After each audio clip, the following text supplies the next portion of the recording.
लाखों छात्रों के गुरु, यूपीएससी एस्पिरेंट्स के सर, जिनकी बातों को पत्थर की लकीर माना जाता है, आज उन्हीं डॉक्टर विकास दिव्यकीर्ति पर लटक रही है अदालत की तलवार। एक वायरल वीडियो, कुछ तीखी टिप्पणियां और न्यायपालिका का सम्मान। इस त्रिकोण में दृष्टि आईएएस के संस्थापक ऐसे फंसे हैं कि अब उन्हें अदालत में हाजिर होना होगा। क्या विकास दिव्यकीर्ति ने जानबूझकर न्यायपालिका का अपमान किया? क्या ये सिर्फ सस्ती लोकप्रियता पाने का स्टंट था, जैसा कि कोर्ट कह रहा है, या फिर ये अभिव्यक्ति की आज़ादी पर एक हमला है? आज हम इस पूरे विवाद की परत दर परत पड़ताल करेंगे, दोनों पक्षों के तर्क जानेंगे और समझेंगे कि आखिर सच क्या है। सबसे पहले, ये पूरा मामला शुरू कहाँ से हुआ? ये विवाद शुरू हुआ एक YouTube वीडियो से, जिसका टाइटल था आईएएस वर्सेस जज, कौन ज़्यादा ताकतवर है।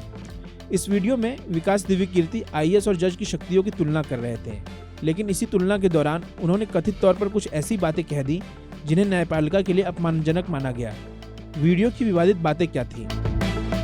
शिकायत के अनुसार वीडियो में दिव्यकीर्ति ने कथित तौर पर कहा, डिस्ट्रिक्ट जज कोई बड़ी चीज नहीं, वो अकेले खाते हैं। हाईकोर्ट जज बनने के लिए लॉबिंग करनी पड़ती है, मिठाई बांटनी पड़ती है, फिर भी फाइल आगे नहीं बढ़ती। यह भी कहा गया कि न्यायिक शक्ति पुलिस के सहयोग पर निर्भर करती है। और एक टिप्पणी, हाईकोर्ट दोनों को टांग देगा, भी विवादों में आई।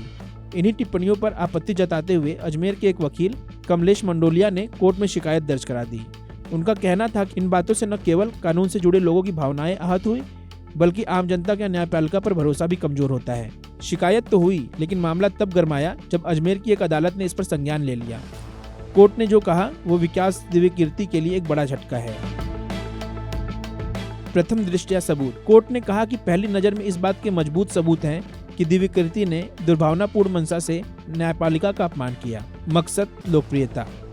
कोर्ट ने माना कि यह जानबूझकर लोकप्रियता पाने के इरादे से किया गया।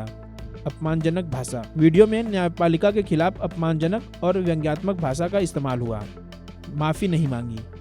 कोर्ट ने यह भी कहा कि जब दिव्यकीर्ति को अपनी बात रखने का मौका मिला तो उन्होंने माफी मांगने या खेद जताने की बजाय बचाव किया।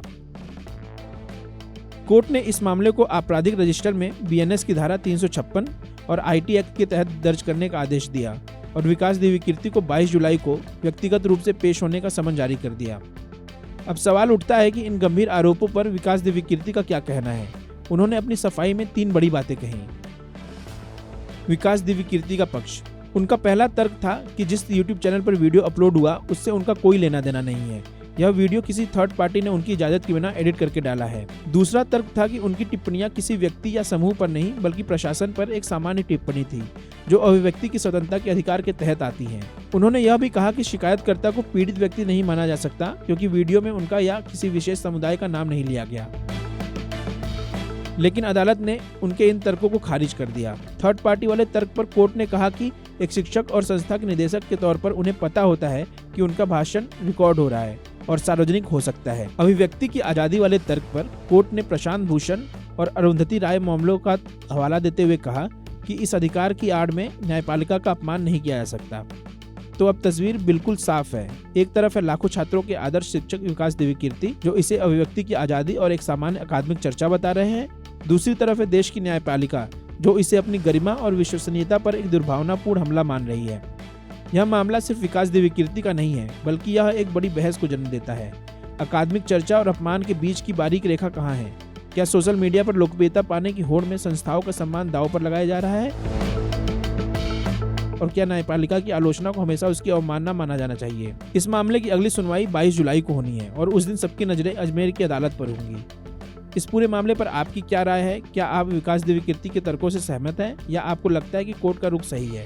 अपनी राय हमें कमेंट्स में जरूर बताएं और इस मामले से जुड़े हर अपडेट के लिए हमारे चैनल को सब्सक्राइब करना न भूलें। धन्यवाद।